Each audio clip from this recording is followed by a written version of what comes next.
दोस्तों नमस्कार। दोस्तों मैं विमल शाही आप सभी लोगों का अपने चैनल में स्वागत करता हूं और उम्मीद करता हूं कि आप लोग सब लोग स्वस्थ होंगे एवं मस्त होंगे। सभी राष्ट्रवादियों और सनातनियों से ये निवेदन रहेगा कि आप लोग मेरे चैनल को सब्सक्राइब कर लीजिए और वीडियो को लाइक एवं शेयर भी कीजिए। दोस्तों जब से पश्चिम बंगाल में एग्जिट पोल आने शुरू हुए हैं, ममता बनर्जी काफ़ी बेचैन है, काफ़ी बौखलाई हुई हैं, काफ़ी घबराई हुई हैं और ममता बनर्जी के एक्शन से ये पता चल रहा है, उनके बॉडी लैंग्वेज से ये पता चल रहा है। कल उन्होंने जो है एक 9 मिनट का वीडियो जारी किया और इस वीडियो में ममता बनर्जी हाथ जोड़कर, जो ममता बनर्जी इस तरह उंगली दिखाकर इशारा करती थी, लगता था कि दुश्मनों को वो खा जाएंगी, वो ममता बनर्जी हाथ जोड़कर अपने समर्थकों से अपील कर रही है कि 4 तारीख तक हमें स्ट्रांग रूम के बाहर डटे रहना है। स्ट्रांग रूम के अंदर ईवीएम मशीनें हैं, लेकिन ममता बनर्जी अब जो ईवीएम मशीन के अंदर जो बटन दब चुका है वो दब चुका है, अब उसे कोई बदल नहीं सकता है। लेकिन दोस्तों ममता बनर्जी जो है ना एक फाइटर, ये बात तो मानना पड़ेगा, इनको मैं देख रहा हूं बीजेपी से हर कदम पर ये लोहा लेने को तैयार है और जितने स्ट्रांगली ममता बनर्जी रिएक्ट करती है उससे 10 गुना ज्यादा स्ट्रांगली जो है टीएमसी के समर्थक रिएक्ट करते हैं।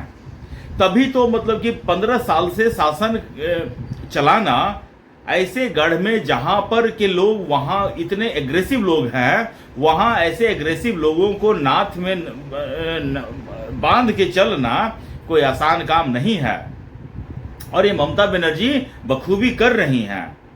तो ममता बनर्जी ने कल दोस्तों क्या हुआ कि ममता बनर्जी के टीएमसी के जो इकोसिस्टम है उनके द्वारा एक फेक वीडियो वायरल किया जाता है और सोशल मीडिया पर इसे प्रचारित किया जाता है हाई अलर्ट के नाम से कि बीजेपी जो है स्ट्रांग रूम के अंदर अपने लोगों को भेजकर वहां पर ईवीएम को टेम्परिंग करने का काम, वोट चोरी का काम कर रही है।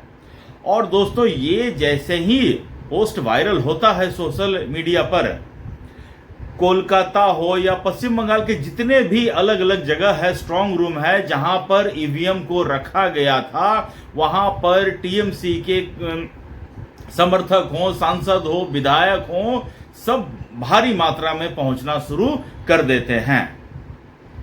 दोस्तों बीजेपी की तरफ से भी कुछ वोटिंग डालते समय कुछ बूथ पर धांधली करते हुए दिखाया गया था, जिसमें ईवीएम मशीन पर टेप चिपकाया हुआ था। एक और जगह था जहां पर एक ही आदमी जो है बूथ एजेंट के साथ मिलकर, बूथ के अंदर जो ड्यूटी देते हैं उसके साथ मिलकर बार बार टीएमसी के ही बटन को दबा रहा है, उसी को वोट दे रहा है। तो टीएमसी या उसके जो समर्थन वाले जो पत्रकार हैं उनको इसमें कोई खराबी नहीं दिखती है, ये लोकतंत्र की खूबसूरती है। लेकिन टीएमसी जो एक फेक वीडियो फैला रहा है जिसमें स्ट्रांग रूम के अंदर बैलेट पेपर जो बैलेट पेपर जिसकी गिनती सबसे पहले होती है उसको छांटने का काम जो लोग कर रहे थे, उसका एक फेक वीडियो चलाकर पश्चिम बंगाल के लोगों में एग्रेशन पैदा करके ममता बनर्जी क्या साबित करना चाह रही हैं। दोस्तों ममता बनर्जी को ऐसा लग रहा है कि ग्राउंड रिपोर्ट से उनको ये खबर मिल गई है कि उनकी जमीन खिसक चुकी है। मेरे भी जो मैंने पोल किया था, सर्वे किया था, एग्जिट पोल जो किया था, उसमें भी भारतीय जनता पार्टी को 179 सीट आते हुए दिख रहे हैं और ममता बनर्जी को सिर्फ और सिर्फ 118। उसके बाद मेरे वोट करने में मेरे एजेंसी फीवी पोल्स के बाद टुडेस चाणक्य का पोल आता है, एग्जिट पोल आता है और टुडेस चाणक्य जो एक विश्वसनीय है, मेरा कंपनी तो नया है, ठीक है ना, लेकिन टुडेस चाणक्य वालों का तो जो है बहुत पुराना है। उन्होंने जब अपना एग्जिट पोल कल दिया और इसमें भारतीय जनता पार्टी को 200 के करीब 192 सीट दिखा दिया है और उसमें प्लस माइनस 11 दिया है, मतलब कि 192 से 181 और उधर 203 तक जा सकता है। तब से ममता बनर्जी का हालत खराब है। उन्होंने एक अपना एग्जिट पोल दे दिया कि 2026 में 226 सीट ममता बनर्जी को आएंगे। चलिए, ममता बनर्जी एक पॉलिटिकल लीडर हैं, उनका ये काम है। वो तो शुक्र है कि 226 ही बोली, वो तो 280 भी कर सकती थी, 290 भी कर सकती थी, जैसा कि अखिलेश यादव कहा करते थे। लेकिन जो ममता बनर्जी समर्थित पत्रकार हैं, उनको उनके मन में क्या सूझता है, उनको क्या लगता है?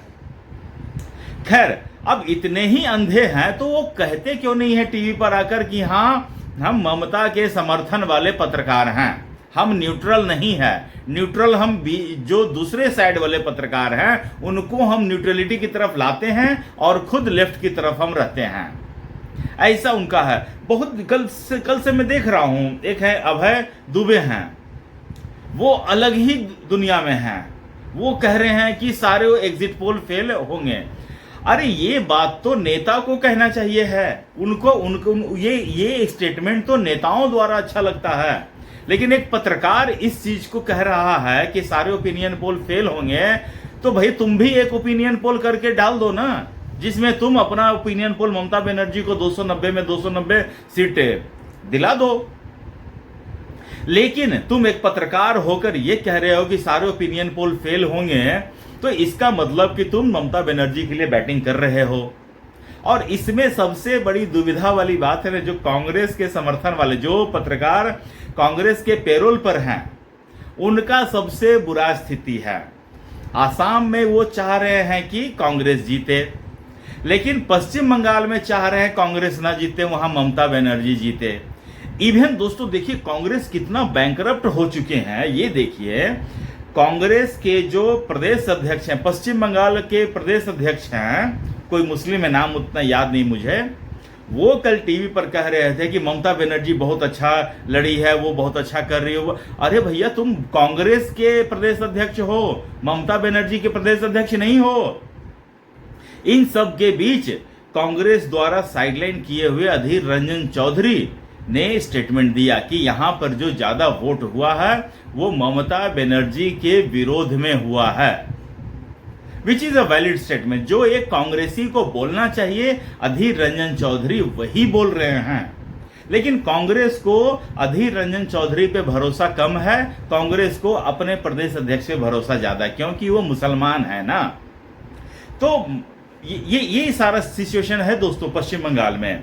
और पश्चिम बंगाल में जितना बौखलाई हुई ममता बनर्जी आज हैं, जितना कल शाम को मैंने देखा स्ट्रांग रूम के बाहर जो टीएमसी के कार्यकर्ता थे, नेता थे, जितने एग्रेशन में थे, अगर सोचिए दोस्तों सीआरपीएफ या सेंट्रल फोर्सेस वहां पर नहीं रहती तो कल ये लोग स्ट्रांग रूम पर हमला कर देते और वहां से सारी ईवीएम मशीन को लेकर चले जाते। लेकिन सेंट्रल फोर्सेस ने वहां पर समय रहते पहुंचा और वहां पर मामले को ठंडा किया और उसके बाद पुलिस भी सीआरपीएफ को देखकर काबू में आई है और वहां से टीएमसी के गुंडों को वहां से खाली करवाया गया है।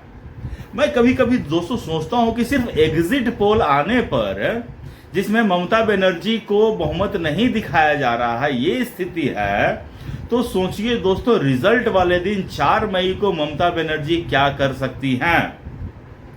मैं तो सेंट्रल फोर्सेस को अभी से ही कहूंगा, भैया अलर्ट मोड पे रहना, क्योंकि कभी भी टीएमसी के गुंडे हैं और गुंडों का कोई ईमान धर्म नहीं होता है। आप उन्हें 4 लाठी इतने मार खाए हैं, मैं देख रहा हूं कि सीआरपीएफ वाले गाड़ियों से दौड़ा रहे हैं, टीएमसी के गुंडे भाग रहे हैं। अरे जब इतने ही बहादुर थे तो लड़ते ना, सीआरपीएफ वाले से मार खाते, जेल जाते, भाग जाते हैं।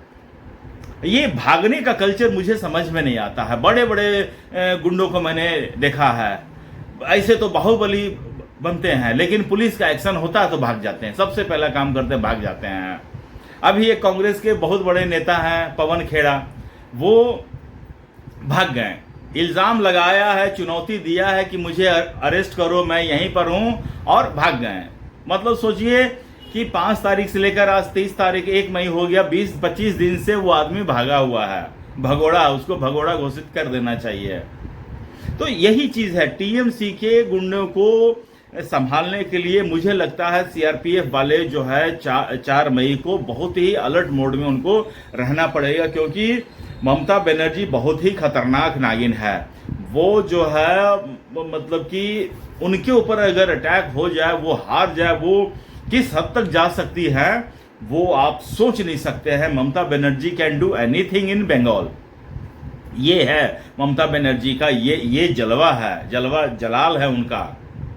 और अभिषेक बनर्जी और जितने भी टीएमसी के बड़े लेवल के गुंडे हैं सबको जो है कंट्रोल करना पड़ेगा। टीएमसी के देखिए, टीएमसी जो है जो काउंटिंग में सारे सेंट्रल एम्प्लॉइज को लगाया गया है।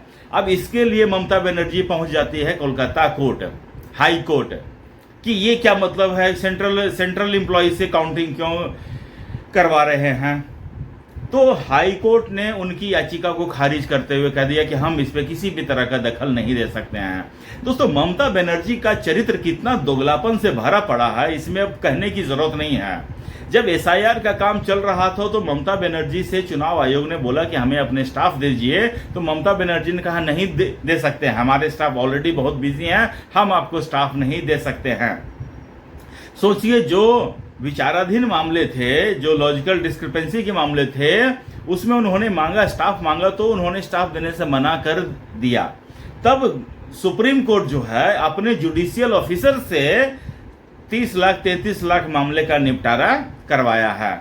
और आज जब चुनाव आयोग ने काउंटिंग का काम सेंट्रल एम्प्लॉय से करवाने का फैसला लिया, तो ममता बनर्जी कह रही हमारे लोग से क्यों नहीं करवा रहे दोस्तों, कहां से इतना दोगलापन आते हैं? ये अचानक से आता है या कोई क्रैश कोर्स किया है या जन्मजात है, मुझे समझ में नहीं आता। आपको अगर समझ में आ रहा तो आप मुझे कमेंट करके बताइए दोस्तों। और आपको मेरा ये वीडियो कैसा लगा, इस पर भी आप लोग अपना कमेंट दीजिए। और स्वस्थ रहिए, मस्त रहिए, अपना ख्याल रखिए। नमस्कार, बाय।